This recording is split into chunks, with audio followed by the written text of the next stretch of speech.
عربوں کا ایک مشہور بت جو صفا اور مروہ پہاڑیوں پر پوجا جاتا تھا۔ یہ وہ بت تھے جسے لوگوں نے اپنے ہاتھوں سے نہیں تراشے تھے، بلکہ یہ جیتے جاگتے حقیقی انسان تھے۔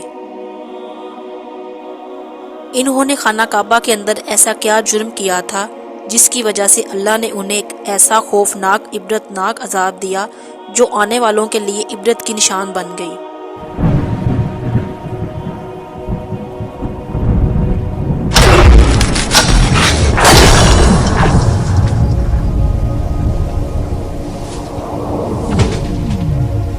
جب سے خانہ کعبہ تعمیر ہوا تب سے لے کر اب تک جس نے بھی بیت اللہ کی بے حرمتی کی یا بے حرمتی کرنے کی کوشش کی تو اللہ نے ان کا وہ حشر کیا کہ رہتی دنیا تک عبرت کا نشان بن کر رہ گئے،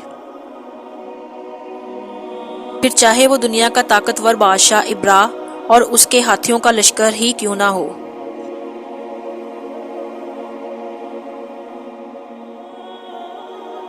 اس کے علاوہ تاریخ میں کئی ایسے واقعات ملتے ہیں کہ جنہوں نے کعبہ شریف کی بے حرمتی کی اور ان کو اللہ نے دردناک عذاب دے کر تباہ کر دیا۔ اس کی ایک مثال اصاف اور نائلہ ہے۔ اصاف بن یالا اور نائلہ بنت زید دراصل قبیلہ بنی جرہم کے ایک مرد و زن تھے۔ نائلہ ایک خوبصورت اور حسین لڑکی تھی جو اپنے قبیلے میں یمن کے کسی علاقے میں رہا کرتی تھی۔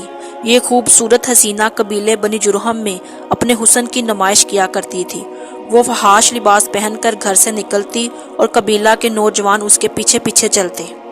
ہر کوئی اس سے تعلقات کا خواہشمند تھا۔ انہی لوگوں میں قبیلے کے سردار کا بیٹا بھی شامل تھا جس کا نام اصاف بن یالا تھا۔ اصاف اور نائلہ آپس میں محبت کر بیٹھے اور یہ محبت بہت ہی جلد خباثت میں بدل گئی۔ انہوں نے آپس میں ناجائز تعلقات قائم کر لیے اور جب کبھی موقع ملتا تو دونوں زنا میں گم ہو جاتے۔ اس طرح یہ سلسلہ یوں ہی چلتا رہا۔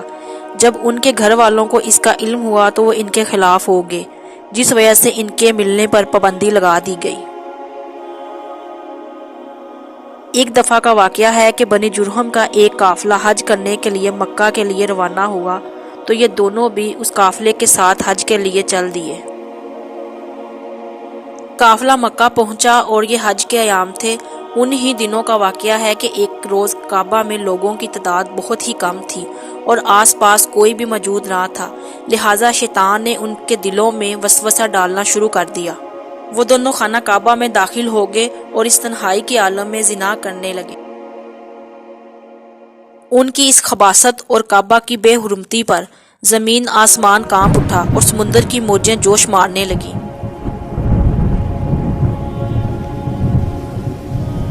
اور اللہ کی طرف سے عذاب نازل ہو گیا۔ ہوا یوں کہ جب وہ خانہ کعبہ کے اندر بد فعلی کر رہے تھے تو اسی وقت ان کی روحیں قبض کر لی گئی اور ان کے گوشت پوشت کے جسم پتھر کے بنتے چلے گئے۔ یہ لمحہ انتہائی خوفناک اور عجیب و غریب تھا۔ دو زندہ انسان عذاب الہی کے تحت اب پتھر کے بن چکے تھے۔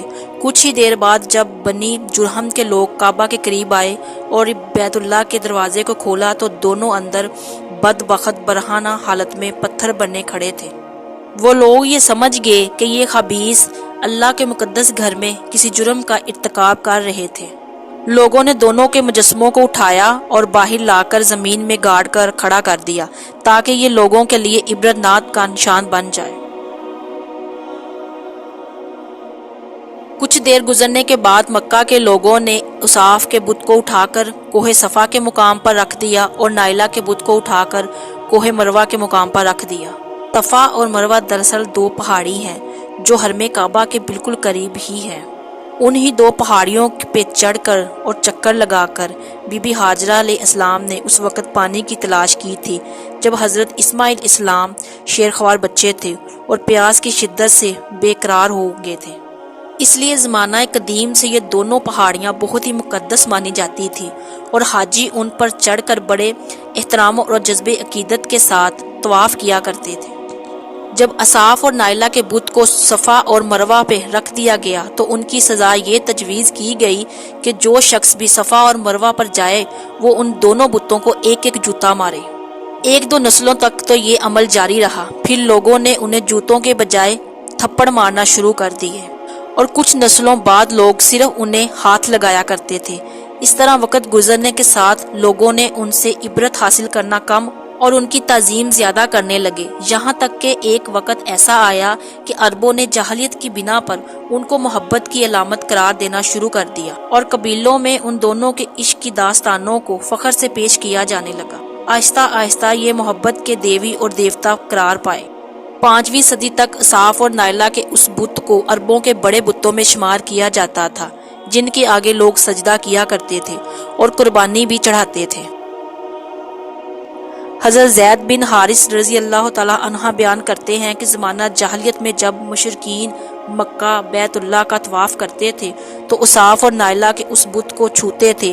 میں ایک دفعہ رسول اللہ صلی اللہ علیہ وآلہ وسلم کے ساتھ بیت اللہ کا طواف کر رہا تھا، لہذا جب میں ان بتوں کے پاس سے گزرا تو ان کو چھوا، تو اس پر آپ صلی اللہ علیہ وآلہ وسلم نے مجھ کو ان بتوں کو چھونے سے منع کیا۔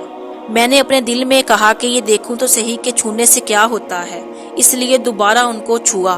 آپ صلی اللہ علیہ وآلہ وسلم نے دوبارہ ذرا سختی سے منع کرتے ہوئے فرمایا، کیا تم کو منع نہیں کیا تھا؟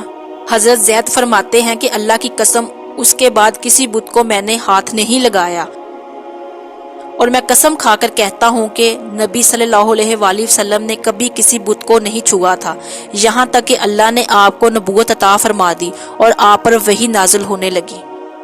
ایک دن ہدایت کا سورج طلوع ہوا جس سے یہ پورا خطہ جگمگا اٹھا۔ حضور پاک صلی اللہ علیہ وآلہ وسلم نبوت کے عہدے پر فائز ہوئے۔ آپ صلی اللہ علیہ وآلہ وسلم نے دعوت و تبلیغ کا کام شروع کیا۔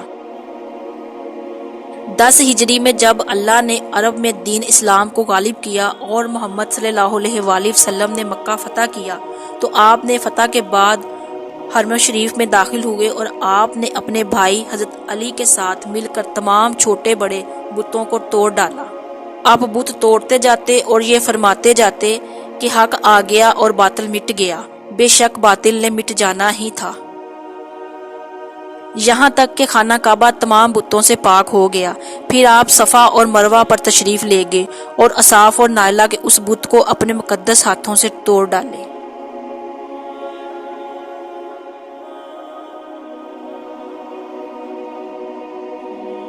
ہم نے دیکھا کہ اصاف اور نائلہ کے اس بت کو لوگوں نے بطور عبرت صفا اور مروہ پر رکھا تھا، لیکن شیطان نے ایسا گمراہ کیا کہ وہ ان کی پوجا کرنے لگے۔ صرف یہی نہیں بلکہ زنا جیسے بدترین جرم جسے کعبہ شریف کے اندر کیا گیا تھا، لوگ اس داستان کو فخر کے طور پر بیان کرنے لگے۔ ہونا تو یہ چاہیے تھا کہ ان کے اس بد فعلی پر لعنت کی جاتی، لیکن عربوں نے اس گناہ کو داستان عشق بنا دیا اور اصاف اور نائلہ کو ایک رول ماڈل کے طور پر پیش کرنے لگے۔ بالکل اسی طرح آج کے اس فتنے بھرے دور میں یہی کچھ حالات نظر آتے ہیں، جہاں اگر کوئی شخص کسی طرح کا کوئی سنگین جرم کرے تو لوگ اسے ہیرو کی طرح بطور نمونہ پیش کرتے ہیں۔